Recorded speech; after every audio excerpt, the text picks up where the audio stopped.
Now this is a case about hate. It's a case about self-hate. And you know, back on May 25th, around 2:30 in the morning, the defendant encountered victims in this case at a gas station. 3 young black people from Detroit went to a party one night and never came home. They were shot to death inside a house where they had just been laughing together hours after they welcomed a complete stranger and showed him a good time. The man who killed them came back to their door with a gun in a ski mask because he could not live with people finding out what he had done that night. His name is Devin Robinson. He was 18 years old, and this is what happened. Devon Robinson is facing 3 counts of first-degree murder, along with assault and weapons charges. Police say Robinson fatally shot the 3 victims last month inside a home on the city's east side. The shooting killed 21-year-old Alante Davis, 20-year-old Paris Cameron, and 20-year-old Timothy Blanchard, all of Detroit. Before we get into what Devin Robinson did that night, you need to know who he took from this world, because these were real people with real lives and people who loved them. Alante Deshaun Davis was 21 years old, and his people called him Tay. His sister Dasha described him as silly, full of life, helpful, and everybody who knew him said he was the kind of person who brought life into whatever room he walked into.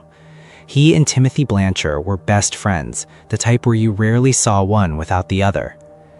Timothy Blanchard went by Miami and was 20 years old.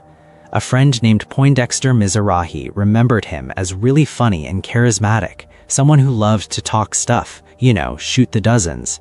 He and Tay were practically attached, part of the same tight Detroit social circle that moved through the city together. And then there was Paris Cameron, 20 years old, a transgender woman who grew up on the east side of Detroit. She attended East English Village Preparatory Academy and graduated from Martin Luther King Jr. Senior High School, and she was studying cosmetology. She loved cooking soul food, voguing, reality TV, and Detroit rap. Her friend Lemon Hudson said she was brave and completely unapologetic about who she was. Her cousin Amara Neal, a trans activist, called her a star. Paris had a plan for her 21st birthday, move to Atlanta and start fresh, fully herself on her own terms.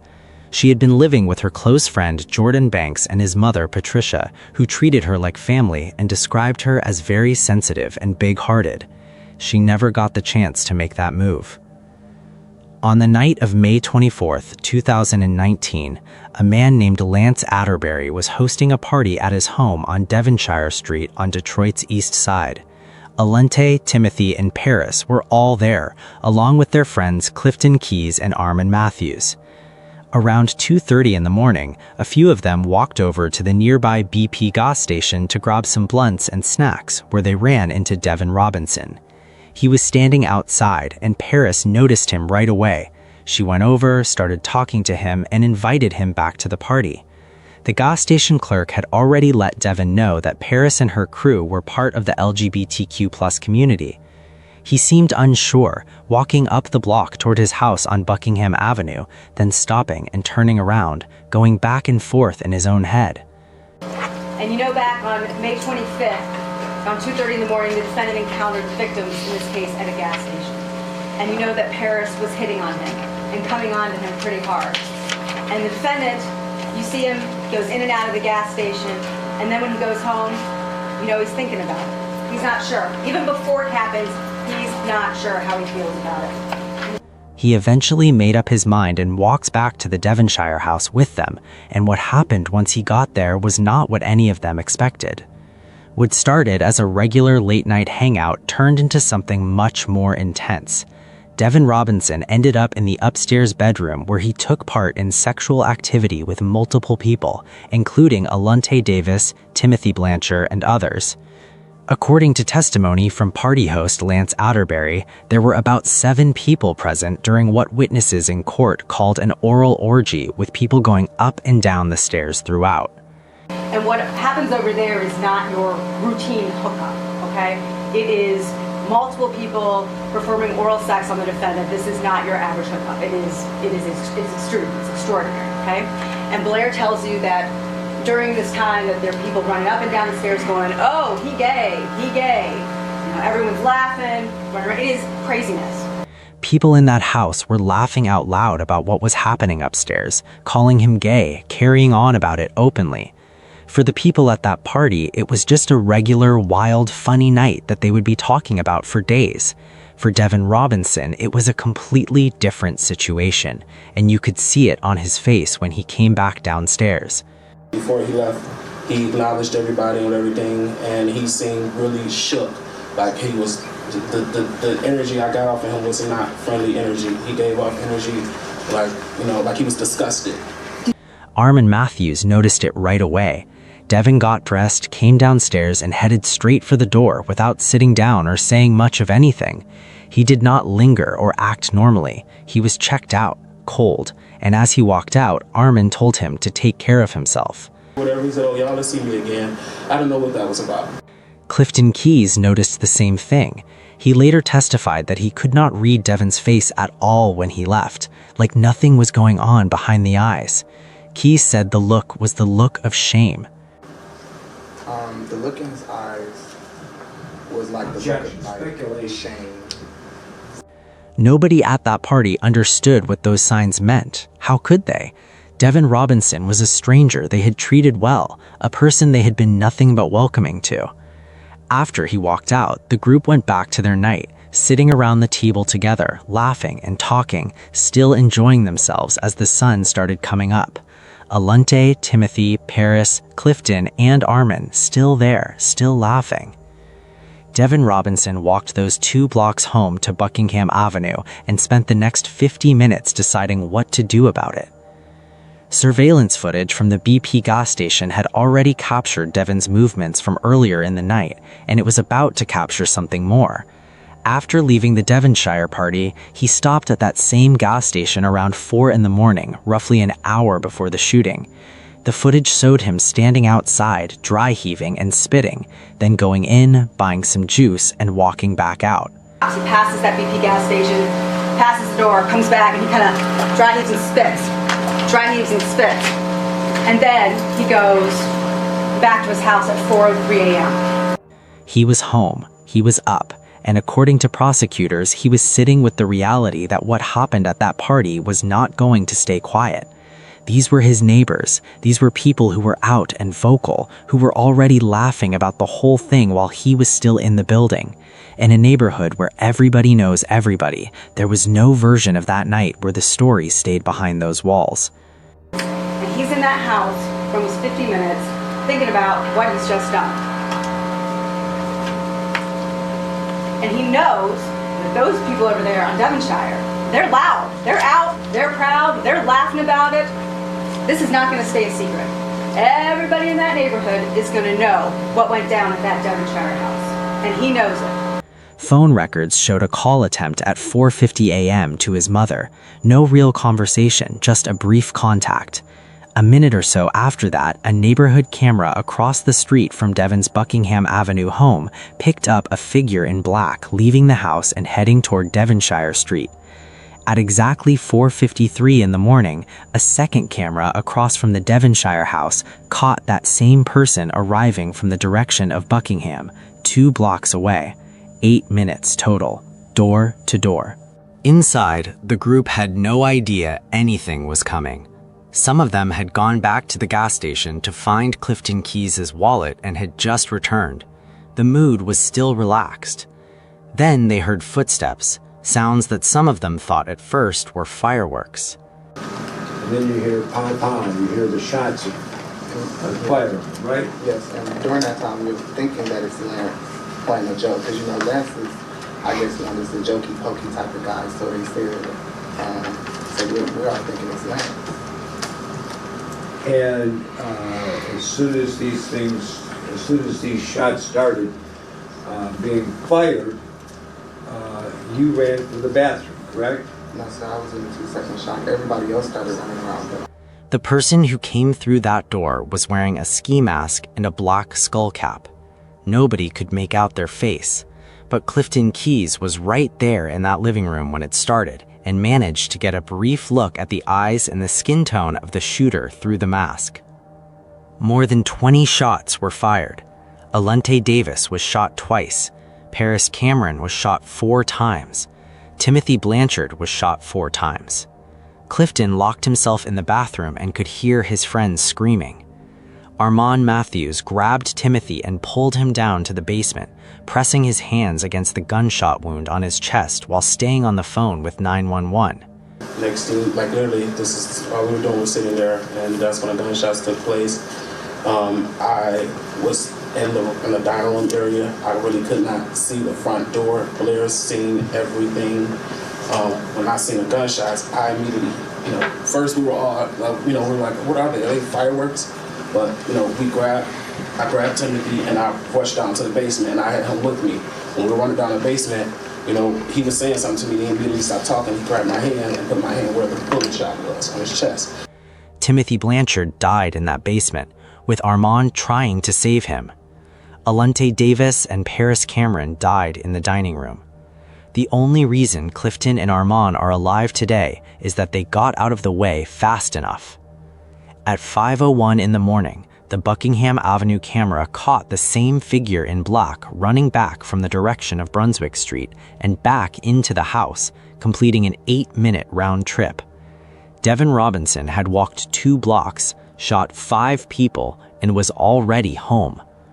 Police flooded the neighborhood within minutes. Devin Robinson looked at all of that from his house on Buckingham Avenue and knew exactly what it meant. By Saturday morning, Devin was gone, and his mother, Mallory, was gone with him. Detroit detectives got to work immediately. They pulled the BP gas station footage and used facial recognition to identify Robinson as the person Paris had brought back to the party. They pulled the neighborhood surveillance cameras, cross-referenced them with phone records tied to Devin, and built a timeline of his movements that matched the videos to the minute. Detective Petra Williams, who led the investigation, later testified that every single lead they followed pointed to the same person. Devin Robinson's DNA on Timothy Blanchard's right hand only confirmed what the cameras had already shown. When police went to the Buckingham Avenue address, Devin and his mother were already gone, and nobody in the family was talking. It took an anonymous Crime Stoppers tip 11 days after the murders to locate him. They only find him because of an anonymous tip. Now, you heard that Mom blames Daryl Eugene Jackson for telling on the defendant in this case. Police arrested Devin Robinson on June 5, 2019 on Claremont Avenue on the other side of Detroit and arraigned him 2 days later on 3 counts of first-degree murder, 2 counts of assault with intent to murder, and 5 counts of felony firearm. Wayne County prosecutor Kim Worthy stated publicly that B's victims were targeted because of who they were. Devin Robinson pleaded not guilty, and the jail calls started. While Devin Robinson sat in custody waiting for trial, he was calling his family on a recorded jail line, and what those calls revealed was not the behavior of somebody who had been falsely accused. Trying to say you fuck with the niggas, and everybody out here trying to act like you gay, right? Yeah. That shit pissing me off. His mother was furious that people in the neighborhood were saying her son was gay, and Devin matched her energy, telling her it was pissing him off too. To the prosecution, that exchange was the motive, speaking out loud. The very thing he had killed 3 people over was already out in the streets, and it was still making him angry. Look, if it ain't no evidence to charge me by my court date, they gotta let me go. And I told the police I was gay. Okay. Yeah. So that should be out the window, that hate crime shit. Devin had already tried to neutralize the situation by telling police he was gay, thinking it would get the hate crime framing dropped. He was playing chess from the jump. When detectives said they had DNA, he admitted only what he had no choice but to, that he had been at the party and had contact with Paris, but nothing about Timothy Blanchard, even though his DNA was on Timothy's right hand. This happened because the defendant didn't want anyone to know about his sexuality. He went home that night and he knew that they were all going to be talking. It was all going to be all over the neighborhood. You heard even Armand tell you he moved out of that neighborhood because he didn't feel like he could be a gay male in that neighborhood. And I know you're gonna hear about how the mom has a girlfriend and how the sister has a girlfriend too. The reality is, for this family, it is different for men. And you hear that from the defendant's mouth. It's the thing. Everybody was gonna know. Everybody was gonna find out. My mom was gonna find out. My dad was gonna disown me. The trial started in March of 2020 before Judge Regina Thomas and Wayne County Circuit Court. The defense, led by attorney Evan Callahan Jr., went all in on identity, arguing that nobody actually saw Devin Robinson's face through that ski mask, that no gun was ever recovered, and that the whole case was built on circumstantial evidence. They want you to assume, they want you to infer that the person in black had to be the defendant. Let's think about this for a second. But the jury had everything in front of them. The gas station footage placing Devin there at 2:30 in the morning and again at 4, dry heaving outside after leaving the party. The neighborhood cameras showing a figure in black leaving his Buckingham Avenue house at 4:53 and arriving at Devonshire in the same 8-minute window as the shooting. Phone records matching every movement. His DNA on Timothy Blanchard's right hand. Clifton Keys on the stand describing the shooter's eyes and skin tone through the mask, plus the "y'all will see me again" line Devin dropped walking out the door, and all those jail calls where Devin and his mother were talking strategy, not innocence. How do you find the defendant as to count 2, homicide, first degree, premeditated, Timothy Blanchard? Guilty. And as to count 3, homicide, first degree, premeditated, Paris Cameron? Guilty. On March 17, 2020, the jury came back guilty on all 10 counts. On July 1, 2020, Judge Regina Thomas sentenced Devin to 3 life without parole terms for the murders, plus additional time on the remaining counts. That original sentence did not fully hold up on appeal. In 2022, the Michigan Court of Appeals confirmed all the convictions but sent the case back for resentencing because Michigan law does not allow mandatory life without parole for someone who was 18 years old at the time of the crime. At the resentencing in July of 2024, Devin was 23. His lawyers laid out a rough background. Father incarcerated during his childhood, no stable housing, extreme poverty, drug abuse in the home, a sexual assault as a minor, and being shot at 17 while protecting his mother. Devin spoke to the court, said he was sorry, and asked the victims' families to forgive him, but he also tried to claim the sexual activity at the party had not been agreed to, which the judge rejected flat out.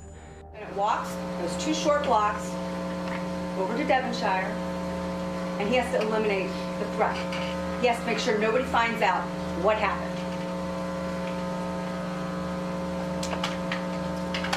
And in that house, he enters and just starts shooting immediately. Because he has to kill everyone there. Because if everyone's not dead, somebody can talk about what happened in that case. So he comes in.